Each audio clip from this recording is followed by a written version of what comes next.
Wow.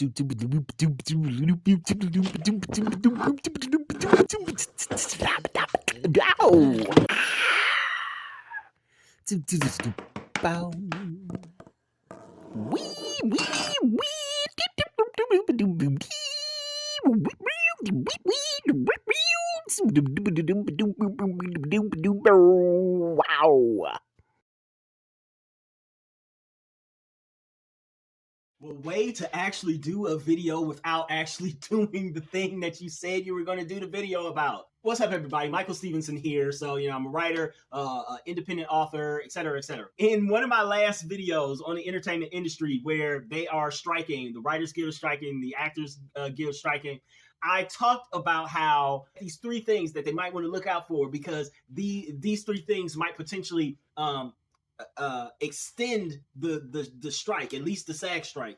And then I spent the entire video basically rambling on about everything except those three things. So I apologize for it. I know my brain got a little scattered there. I'm sorry. Again, there are two introductory videos to my entertainment industry series on here in which I talk about how, I've been thinking about giving up because my brain sort of has not been what it used to be, and I don't know why. So with that, let me actually finally bring to you those three things that are a concern to me. If you go back and watch those two introductory videos for my entertainment industry series, and they're labeled episode 1, 2, I do believe 1, 2, 3, maybe even. I talk about how, listen, I do not actually want to put these videos out. I know that I am kind of bad at doing these videos because there's so many problems that I see with current day, not just Hollywood, but entertainment in general, art and entertainment in general. So like there's problems with music. We're having the same problems there. Film, television, radio. It's even problems with sports. And it's like, I'm not even going to talk about sports. There's so many problems that even when I try to address just one thing that I want to talk about, it ends up being that I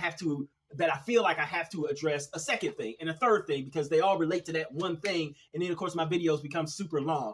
Also, I'm a slow talker in general. And then there are also just the things that, listen, I still want to work in the industry at some point. Like I would jump at a job tomorrow if they weren't already, striking and stuff. But doing these videos, I also felt like I had to be honest and I had to be forthright and I had to be as raw as I could be, while also trying to not be super negative. And I explain that in the video as well. So when I list these three things, just know and understand that I almost kind of hate myself for thinking that these might be a problem. But at the same time, I'm not naive enough, and I'm trying to be a little bit more of a realist rather than an optimist in saying that maybe these things could be a problem, at least for America as it stands right now. There's another video on my channel in which I talk about artist hypocrisy, okay? So I know that I am a hypocrite here. All artists, all entertainers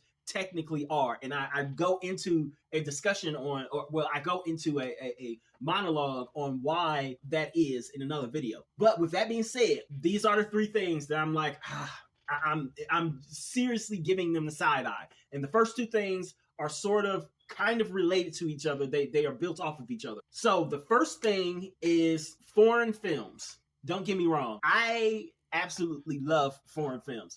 As someone who has grown up and known his entire life what he wanted to be, that I wanted to be an actor, a director, and a producer, and somehow I wound up being a writer. I have watched and consumed so many, not only television shows, but films of all types and varieties, that it would have been foolish of me to never have consumed foreign films. I have seen plenty of foreign films from practically all races, all colors, all creeds, all of the continents, European films, French films, Russian films, plenty of Chinese and Japanese films, a few Nigerian and South African films, some Brazilian films in there. I really enjoy a good foreign film. I have nothing against foreign films at all. However, do I think that they potentially pose somewhat of a threat to the American entertainment ecosystem as it is?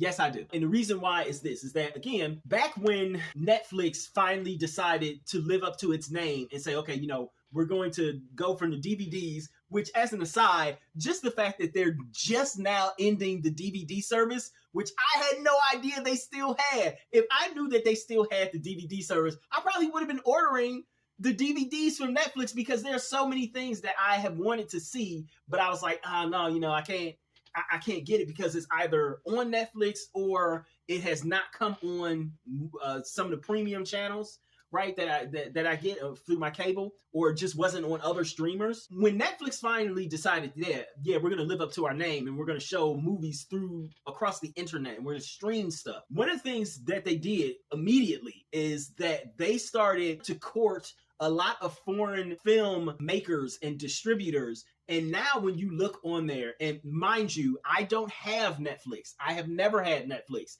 I mentioned that in probably 50% of the videos that I do, but I do know a lot about Netflix. And one of the things that I know is that they have allowed for foreign film and television shows to flood their service. And I think it's kind of a threat to the American ecosystem. Listen, don't get me wrong.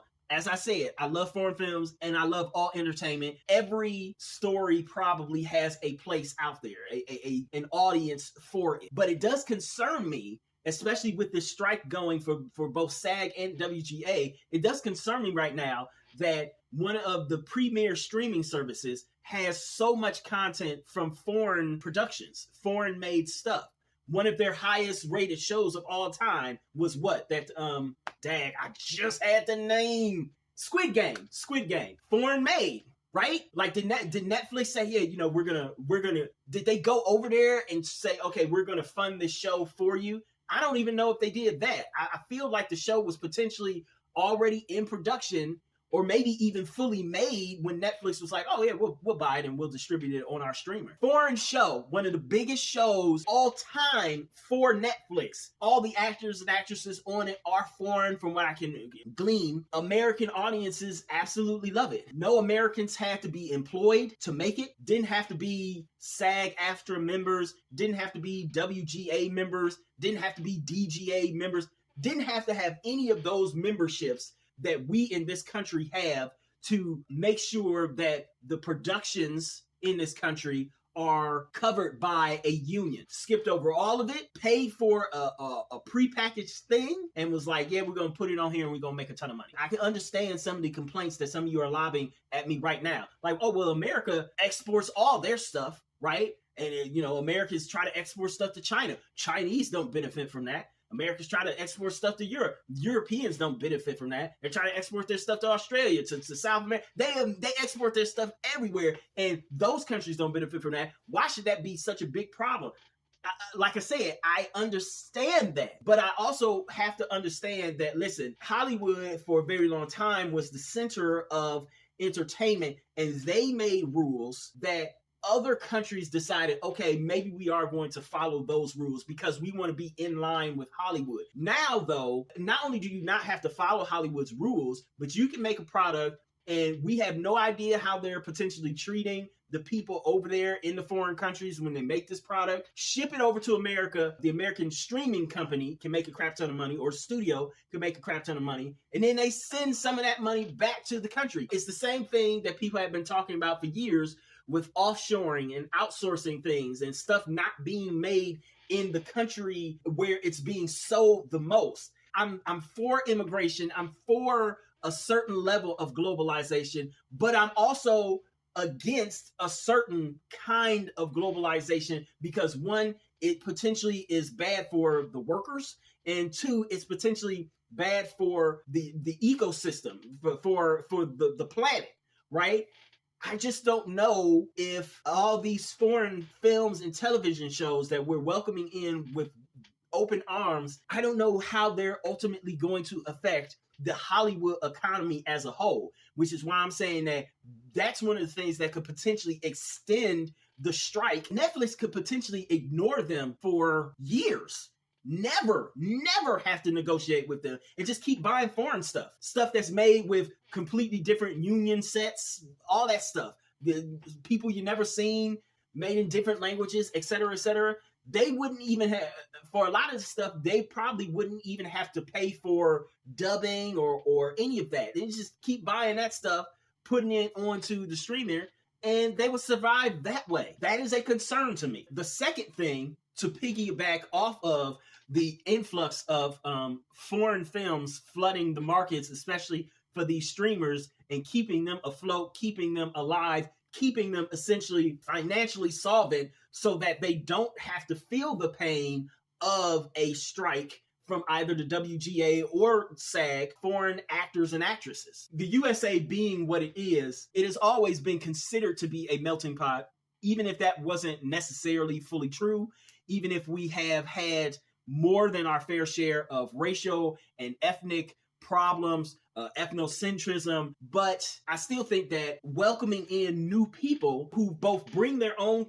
parts of their own culture, while also, yes, people who do assimilate to our culture, so they blend the two together, I think is a good thing. I think that it will continue to be a good thing. However, I can't say that I don't get and don't understand people when they say, yeah, you know, all these foreigners are taking our jobs.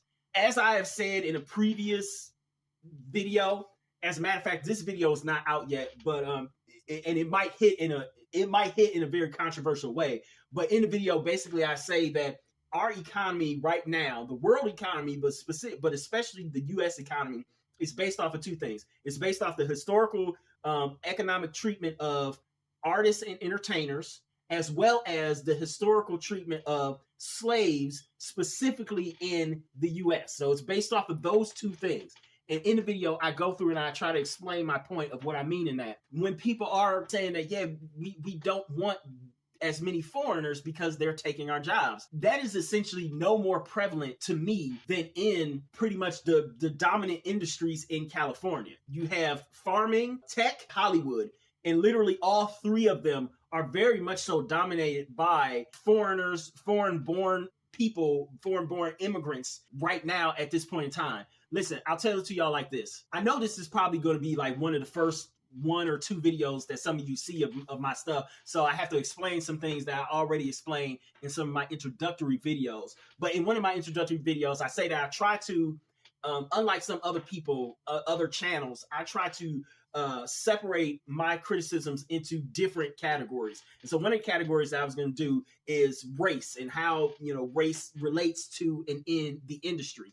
I'm honestly hoping to get famous before that, because I really don't want to do those videos because I know that they are going to be incredibly contentious. But one of the things that I was going to say, and I'm going to bring it up now, is that if you look across the industry for Black people, 3/4 of our Black stars are not even American, but they all play American roles. You have a show on CW, the actual title is All American. Who is playing the star, the lead role in All American? A British Black dude. I believe he's British. He might be from one of the islands also. I don't know. But dude is not American, but he's playing an American football player. If you look across the industry and you look at all of the young Black women, and we're talking about Black women under the age of 40 or under the age of, 41, 42, basically millennial and younger, millennial, Gen Z, Alpha, okay? Only 2 Black women that are American born under the age of 42 that are actually at the top of their game right now. Zendaya and Keke Palmer. That's it. Almost every other Black woman is foreign born. Lupita Nyong'o, I can't even think of her name right now, but I actually had a crush on her for a minute. Something Thomas. She was on the show The Good Doctor for like the first 4 seasons. The woman from Charmed, from the new version of Charmed.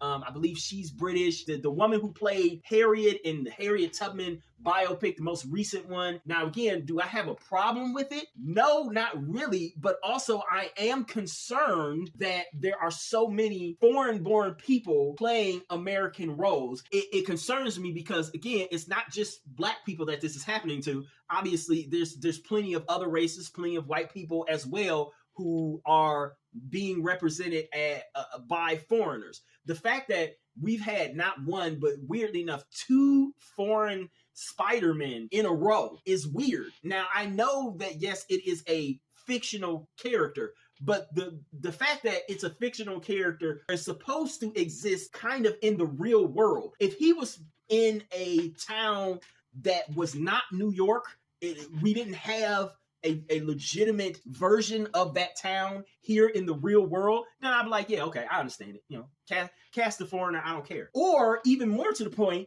if they made Spider-Man, since New York City is in and of itself also a melting pot, if they just made Spider-Man and his parents British expats, I could understand that too. But no, like they make him a full-fledged, red-blooded American New Yorker in all the films, and I'm like, what? You just had 2 British people. It just doesn't, it makes no sense. Like the only thing that I think is good about the new Superman is the fact that they cast David Corenswet, who was born in, I think, Pennsylvania, like Pittsburgh or Philly somewhere. I actually appreciate that. Usually I am not tripping on having these fictional characters be played by actors or actresses who are of a different race, of a different sex, or even of a different country. But it just feels weird to me now that, listen, we have so many different foreigners who are dominating the American cinema. That is one of the reasons why I'm concerned about the potential effect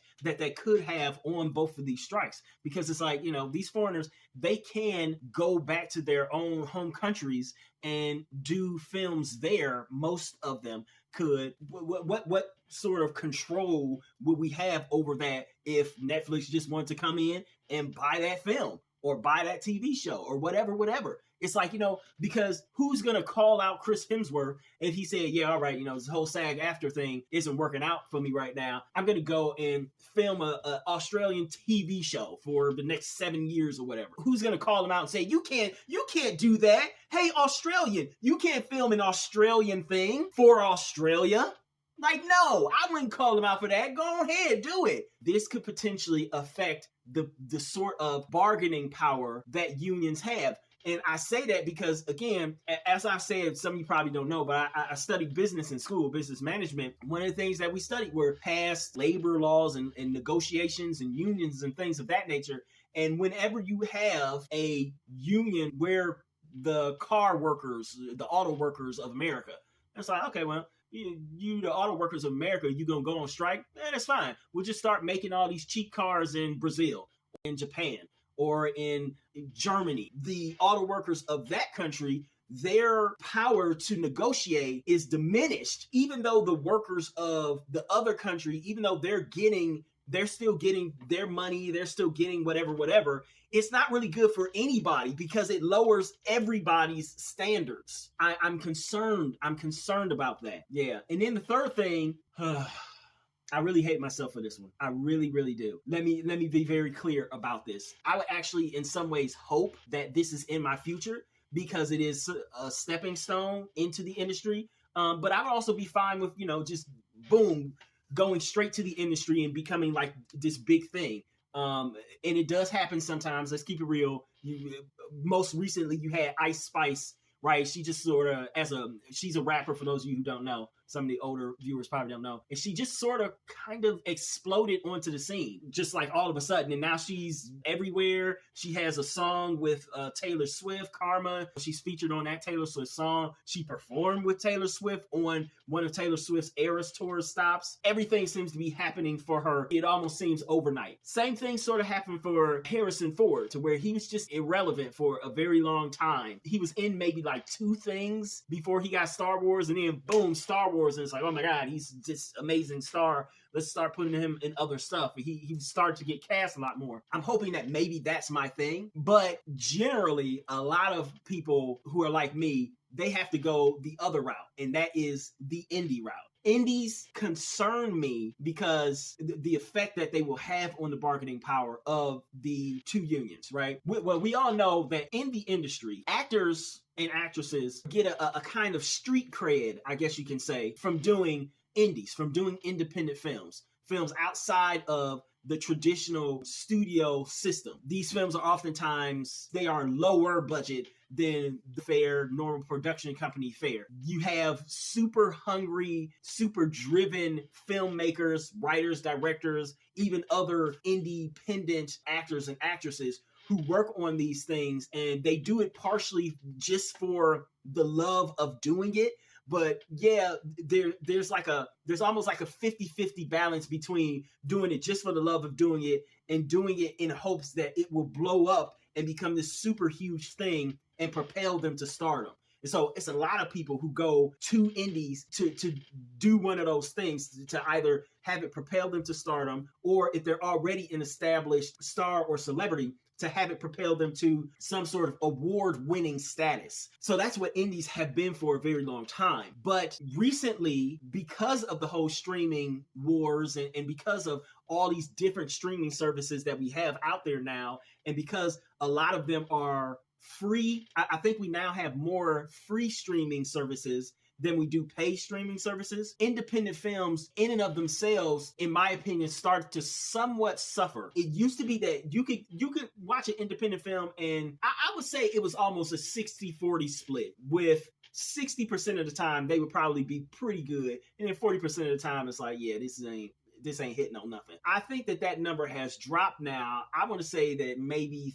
30% of the time they're good, and 70% of why am I even watching this? But when I consider indie films and how they could potentially affect the negotiations, I'm looking at it as indie films have become just another form of content like everything else for these streamers. And so you had during the pandemic especially, but since all these free streamers have popped up, it's nothing to them to buy like a dozen, 2 dozen, 3, 4, maybe even 100 or so, the rights to distribute or to stream this independently made film for a month, 3 months, 6 months at a time. And then they'll be shipped off to some other streamer, and they'll get the chance to same sort of contract, a month, 3 months, 6 months at a time, whatever. And listen, it's not like nobody is ever watching these things. People are watching it. You know that if you're watching this video, chances are high that you've probably watched,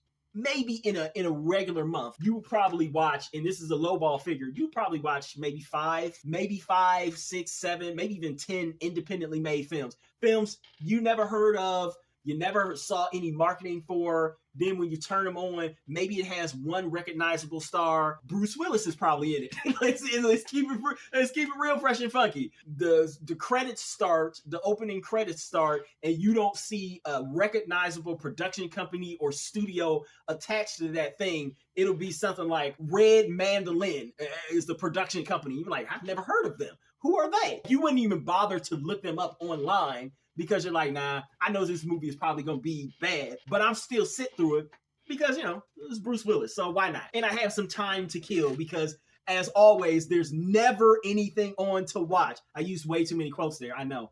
I'm ashamed. As much as I do love indies, I do find that the market is now flooded with them. And if the SAG or WGA strikes, say if they went on forever, it wouldn't really matter, because so many streamers have so many independent stuff. They have so much independent stuff.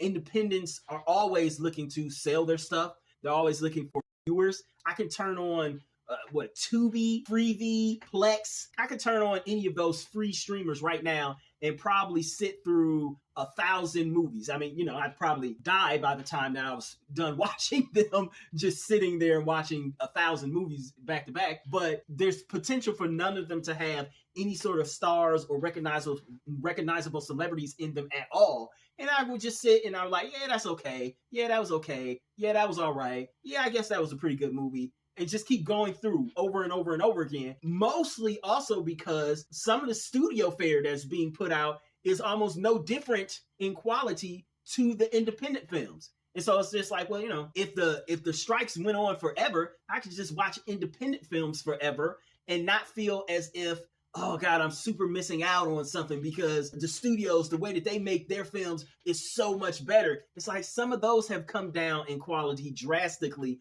to meet the independent films that are not super big, highly financed. Okay, that concerns me because independent films, as we know, they are not under union regulation.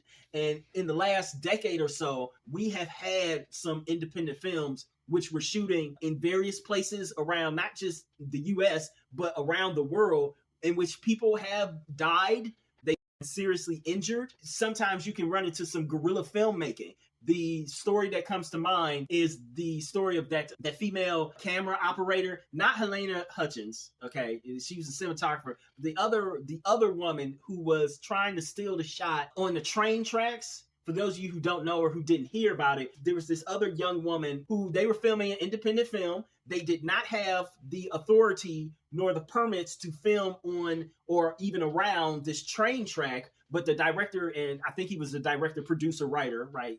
Independent film. The director was like, no, it's okay. It's cool. It's safe. We're going to do it. And they were on sort of a bridge, a train bridge. And it happened to be an active track.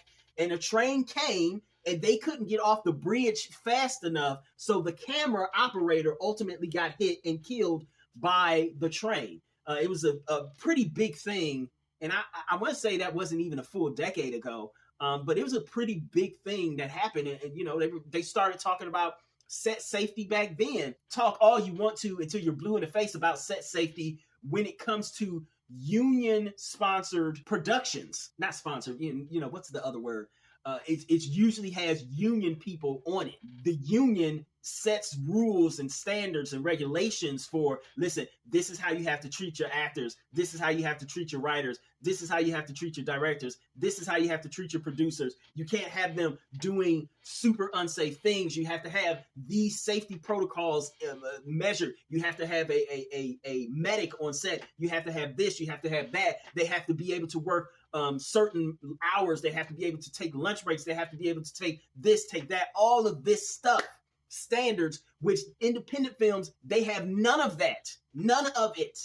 I could go out, if I had the money right now today, if I had the connections right now today, I could go out and start shooting a independent film tonight and not have to submit any sort of paperwork, do any of that. Just take a camera, start shooting, have people say some lines, and that's it. I'd be suddenly an independent filmmaker. Safety, what is that? So not only does it concern me that we have a whole glut of independent films being made and a ton of independent filmmakers wanting, desperate for their stuff to not only sell, but to be seen and to be heard and to be seen and consumed by as many people as possible. But also, if these strikes and whatnot go on for a longer amount of time, or if the studios say, yeah, we're fine with just filling our streamers with independent made stuff, not only are they going to be able to basically shortchange the independent filmmakers, right? Because most of the independent filmmakers are just wanting to get their stuff sold so that they can get solvent again, so that they can actually make some money off of what they've done.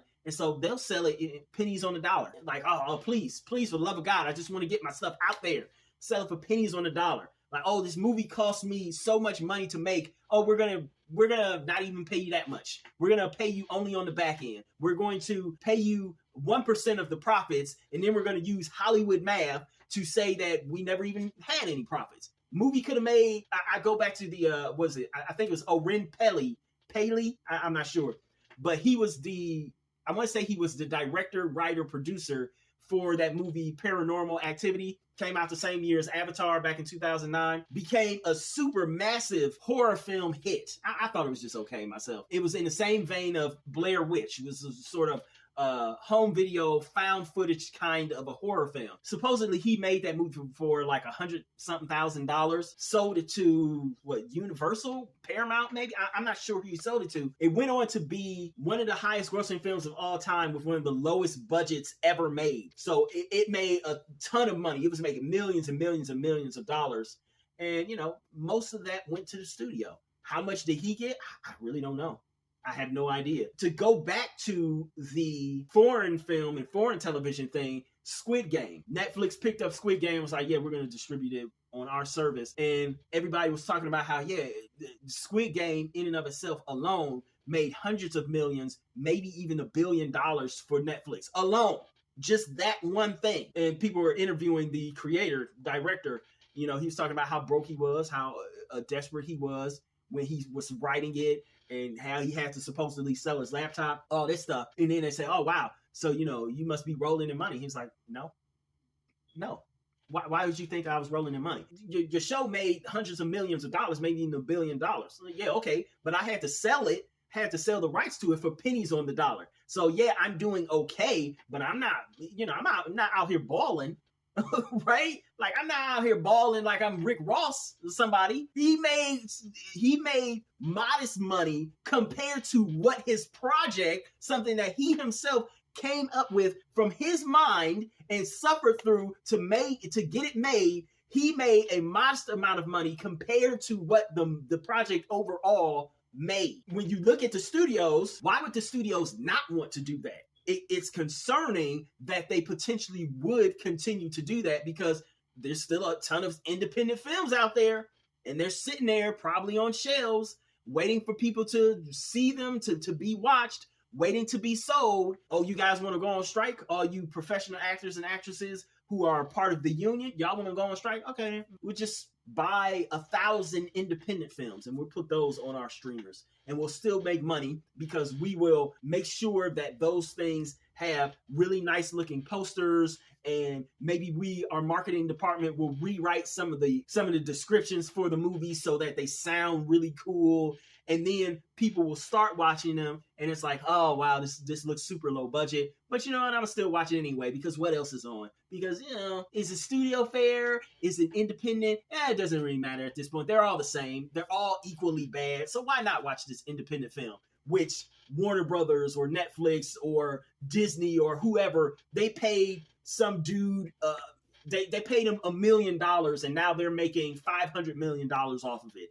And he only got the $1 million plus like half of a percentage of whatever profits they're supposed to be getting. And then, the whole profit structure for Netflix or for whatever streamer is all messed up. So he never gets to see anything but that $1 million.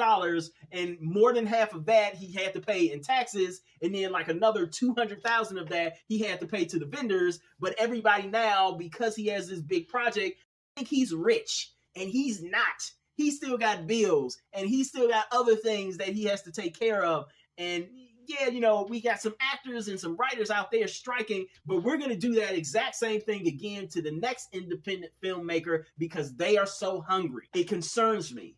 Those three things together really concern me. I really do hope those three things don't have an outweighed effect on the negotiations or the strike. Because again, Hollywood, the studios, the production companies, they have to truly feel the crunch of having all of their biggest talent, the two biggest talent pools, just be sitting out on the sidelines and saying, listen, you got to pay us. If you want us to work, you got to pay us. The way in which the ecosystem is, the way in which the economy is, the way in which the streamers are, I don't know. I don't know if they're going to feel it in time enough for Hollywood to come to its senses and actually be able to re-kickstart good stuff, creating good content, creating good films, creating good art.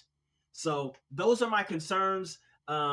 Independent films, I absolutely love you. Foreign films, I love you too. Foreign actors and actresses, hey, I would love to work with some of you. I just hope that they don't become an issue. I really do hope that they don't become an issue and stand in the way of the progress that needs to be made by Hollywood in order to lift all of the boats across the globe and say that we are once again setting the standards for the entire industry globally. That's what I hope. There you go. Those are some of my thoughts. Hey everybody. So while I don't have an official sign off yet, I guess I should do the whole please like, comment, share, and if you so desire and you want to see more, subscribe. But more importantly, I will ask that you please go and purchase one of my books. They are mostly ebooks, and pretty much they are all under $10. See if any of my work is actually any good, if it lives up to any of the things that I'm talking about here on my channel, specifically with the entertainment industry videos. So please go purchase my books. All of my links are down below. Thank you.